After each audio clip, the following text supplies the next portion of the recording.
दोस्तों नमस्कार, स्वागत है आप सभी का। इस वीडियो में हम बात करने वाले हैं दो बड़ी अपडेट के बारे में जो कि संबंधित है उत्तर प्रदेश में नई टीजीटी पीजीटी भर्ती को लेकर। साथ ही साथ अगर बात की जाए नई प्राथमिक शिक्षक भर्ती, यूपी टीईटी और सुपर टीईटी के बारे में, ये तीनों अपडेट आप सभी के लिए काफ़ी महत्वपूर्ण है, चाहे आप टीजीटी पीजीटी को लेकर हो या फिर नई प्राइमरी शिक्षक भर्ती के बारे में या फिर यूपी टीईटी को लेकर।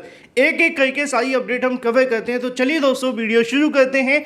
वीडियो को लाइक कर दें और शेयर कर दें, चैनल को सब्सक्राइब करके बेल आइकन को दबा लें जिससे कि आपको रियल ऑथेंटिक जानकारी सबसे पहले मिलती रहे। तो चलिए दोस्तों वीडियो शुरू करते हैं। जैसा कि दोस्तों आप जानते हैं कि उत्तर प्रदेश में टीजीटी पीजीटी भर्ती को लेकर जो विज्ञापन था अब तक माध्यमिक शिक्षा सेवा चयन बोर्ड के माध्यम से आता था। अब जब टीजीटी पीजीटी का विज्ञापन आता था तो उसके अंदर दो चीज़ें आपको देखने के लिए मिलती थी कि टीजीटी पीजीटी भर्ती के अंदर टीईटी नहीं मांगा जाता था, ठीक है। अगर बात की जाए पीजीटी को लेकर तो उसमें बीएड नहीं मांगा जाता था। लेकिन वर्तमान में ऐसा कोई राज्य नहीं है, या फिर सेंट्रल गवर्नमेंट की हम बात करें, टीजीटी के अंदर टीईटी मांगा जाता है और पीजीटी के अंदर बीएड मांगा जाता है। इन दोनों ही वैकेंसी के अंदर यूपी टेट और बीएड को लेकर हर एक राज्य के अंदर बदलाव हो चुका है, लेकिन उत्तर प्रदेश एकमात्र ऐसा राज्य है जिसकी टीजीटी और पीजीटी भर्ती के अंदर यूपी टीईटी और बीएड को अभी तक लागू नहीं किया गया। और हाल ही में निकाली गई 4163 पदों के लिए भर्ती, ये आखिरी ऐसी भर्ती है जिसके अंदर आपको बीएड और यूपी टीईटी लागू होता हुआ दिखाई नहीं देगा। लेकिन भविष्य में आने वाली भर्तियों के लिए जो कि लगभग 16,000 से ज़्यादा पद खाली हैं, इसकी जानकारी माध्यमिक शिक्षा मंत्री गुलाब देवी के माध्यम से दी गई थी, जिसमें उन्होंने बताया था विधानसभा के अंदर कि टीजीटी पीजीटी को लेकर 16,000 से ज़्यादा पद खाली हैं। और जब इन भर्तियों पर विज्ञापन जारी किया जाएगा तो इसमें कई बड़े बदलाव होंगे। सबसे पहला बदलाव देखने के लिए मिलेगा कि टीजीटी भर्ती के अंदर टीईटी लागू किया जाएगा। इन शॉर्ट आने वाले समय के अंदर एनसीटीई के माध्यम से पहले से स्पष्ट किया गया था कि 4 तरह के टीईटी होंगे, प्री प्राइमरी, प्राइमरी, जूनियर और टीजीटी पीजीटी। इन सभी के अंदर टीईटी को लागू किया जाएगा। तो ऐसे में जो 16,000 से ज़्यादा टीजीटी पीजीटी के पद खाली हैं, अगर वो इस पुरानी भर्ती में नहीं जुड़ते और नई वैकेंसी आती है तो निश्चित तौर पे इस भर्ती के अंदर टीईटी अनिवार्य किया जाएगा। इस बात का आप ध्यान रखें।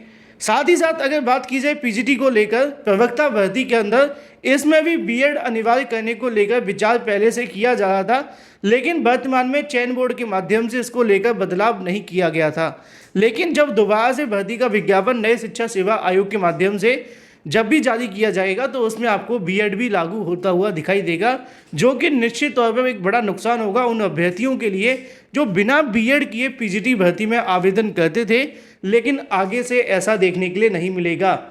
चलिए बात कर लेते हैं अपनी अगली अपडेट के बारे में जो कि संबंधित है टीजीटी और पीजीटी के अंदर इंटरव्यू को लेकर। तो इसको लेकर सरकार बदलाव कर सकती है। टीजीटी के अंदर पहले से इंटरव्यू खत्म हो गया है। कई बार आपने ऐसी भी जानकारी देखी होगी कि टीजीटी पीजीटी में इंटरव्यू लागू हो सकता है या खत्म हो सकता है। इसको लेकर जब नोटिफिकेशन जारी किया जाएगा नई शिक्षा सेवा आयोग के माध्यम से तब ये स्पष्ट होगा। अगर बात की जाए टीजीटी पीजीटी को लेकर जीएस के बारे में, क्योंकि इसको लेकर भी बहुत सारी चर्चाएं देखने के लिए मिली थी कि टीजीटी पीजीटी के पेपर के पैटर्न के अंदर बदलाव किया जा सकता है, और जहां पे आप सभी का सब्जेक्ट का पेपर देखने के लिए मिलता है उसी के अंदर जनरल जो सामान्य अध्ययन होता है, जनरल साइंस का पेपर भी यहाँ पे जोड़ा जा सकता है, जिसके चलते यहाँ पे 30 नंबर का आपको पेपर देखने के लिए मिलेगा, जैसे कि एलटी ग्रेड शिक्षक भर्ती के अंदर होता है। क्योंकि टीजीटी पीजीटी भर्ती पूरे तरीके से आपके सब्जेक्ट के आधार पर होती है, लेकिन इसको थोड़ा सा टफ बनाने के लिए जीएस के 30 नंबर को जोड़े जाने को लेकर भी विचार हैं, और आने वाली भर्तियों में ये आपको 3 बड़े बदलाव देखने के लिए मिलेंगे यूपी टीजीटी पीजीटी को लेकर। चलिए बात कर लेते हैं अपनी अगली अपडेट के बारे में जो कि संबंधित है नई प्राथमिक शिक्षक भर्ती, यूपी टीईटी, सुपर टीईटी और सिलेबस के अंदर बदलाव के साथ साथ नेगेटिव मार्किंग के बारे में।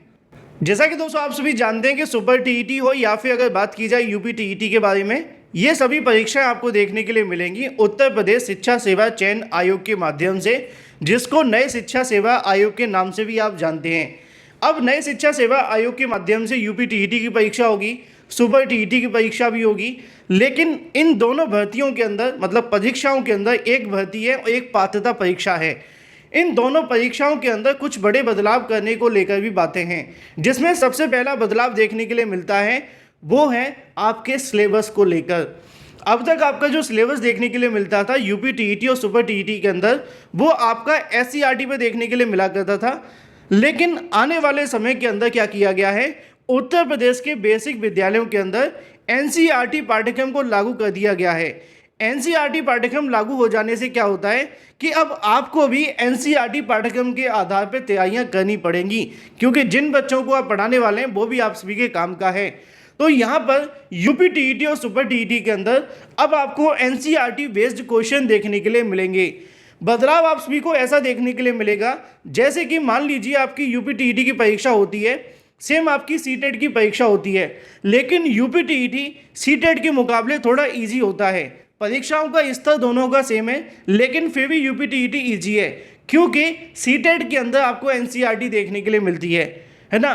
अब सीटेट के अंदर जब एनसीईआरटी आती है तो वो टफ हो जाती है। सेम आपको यूपी टीईटी के अंदर भी एनसीईआरटी पाठ्यक्रम देखने के लिए मिलेगा, और जब एनसीईआरटी पैटर्न से क्वेश्चंस पूछे जाएंगे यूपी टीईटी के अंदर, तो निश्चित तौर पर दोनों का जो लेवल है वो काफ़ी ज़्यादा टफ हो जाएगा। तो यूपी टीईटी को लेकर भी हाई कोर्ट के माध्यम से एक बार आदेश भी दिया गया था कि यूपी टीईटी का जो पाठ्यक्रम है वो ऐसा बनाया जाए जिससे कि कम से कम अभ्यर्थी क्वालिफाई कर सकें, ऐसा हाईकोर्ट ने कहा था। लेकिन पीएनबी ने पिछली बार 2017 का पेपर ही रिपीट कर दिया। सोचने वाली बात है। अब भविष्य में ऐसा नहीं होगा, क्योंकि नए शिक्षा सेवा आयोग के माध्यम से यूपी टीईटी और सुपर टीईटी के सिलेबस को चेंज किया जाएगा, जहां पर एनसीईआरटी पाठ्यक्रम को लगाया जाएगा, जिससे कि दोनों का जो पेपर का पैटर्न है थोड़ा सा टफ रहे और कंपटीशन बढ़े। पेपर का पैटर्न टफ हो जाने से मुश्किलें आपको ज़्यादा नहीं होंगी, मुश्किलें उन सभी के लिए भी होंगी जो पेपर सॉल्व करवाते हैं या फिर नकल करवाते हैं, क्योंकि उनके लिए भी इतना आसान नहीं होगा। तो पेपर में पैटर्न का बदलाव होना एक अच्छी चीज़ भी है और आपके लिए थोड़ी मेहनत भी बढ़ा देगी। लेकिन ये बात सत्य है कि यूपी टीईटी और सुपर टीईटी के अंदर एनसीईआरटी बेस्ड आपको क्वेश्चंस देखने के लिए मिलेंगे। अब अगर बात कर ली जाए सुपर टीईटी परीक्षा के अंदर नेगेटिव मार्किंग के बारे में, क्योंकि ये काफ़ी चर्चाओं का विषय देखने के लिए मिला था, और ये मुद्दा आया कहाँ से, ये मुद्दा आपको देखने के लिए मिला बिहार सुपर टीईटी को लेकर। जैसा कि आप जानते हैं कि सबसे पहले सुपर टीईटी परीक्षा उत्तर प्रदेश में होती है, उसके बाद में राजस्थान ने शुरू की, उसके बाद यहाँ मध्य प्रदेश के अंदर होने लगी और फिर बिहार के अंदर भी होने लगी। लेकिन इन सुपर टीईटीयों के अंदर सेम टू सेम पैटर्न देखने के लिए मिलते थे। अब क्या हुआ कि बिहार सरकार के माध्यम से सुपर टीईटी में नेगेटिव मार्किंग को इम्प्लीमेंट कर दिया गया। अब उसके बाद से उत्तर प्रदेश में भी चर्चाएं हैं कि सुपर टीईटी के अंदर 1/3 की नेगेटिव मार्किंग हो सकती है, लेकिन यूपी टीईटी के अंदर ऐसा नहीं होगा और सुपर टीईटी में भी होने की संभावना अभी बहुत कम है। हालांकि नई शिक्षा सेवा आयोग के बनने के बाद में ये बात पूरे तरीके से स्पष्ट होगी कि सुपर टीईटी में नेगेटिव मार्किंग होगी या नहीं, लेकिन बदलाव के तौर पे इस बात को कहा जा रहा है कि अगर सुपर टीईटी में नेगेटिव मार्किंग होती है तो जो कहीं ना कहीं टॉपर्स निकल कर आते हैं तुक्के लगाने वाले, उनका यहाँ से कहीं ना कहीं भर्ती से बाहर बोरिया बिस्तर लेकर जाना पड़ेगा। और पैटर्न के साथ साथ नेगेटिव मार्किंग में बदलाव हो जाने से बहुत सारे कहीं ना कहीं बेनिफिट भी देखने के लिए मिलेंगे उन अभ्यर्थियों को जो मेहनत करके परीक्षा देते हैं, क्योंकि उनको तो पता है कि जो वो दे रहे हैं वो बिल्कुल सही है, लेकिन जो तुक्के लगा कर आते हैं और उनके नंबर सही हो जाते हैं, उनसे कहीं ना कहीं मेहनत करने वाले अभ्यर्थी पिछड़ जाते हैं। अब आपकी राय क्या है, कमेंट करके बताएं। किसी भर्ती को लेकर क्या क्या बदलाव इनमें से आपको अच्छे लगे और कौन कौन से बदलाव नहीं होने चाहिए, कमेंट करके बताएं। Thank you for watching this video.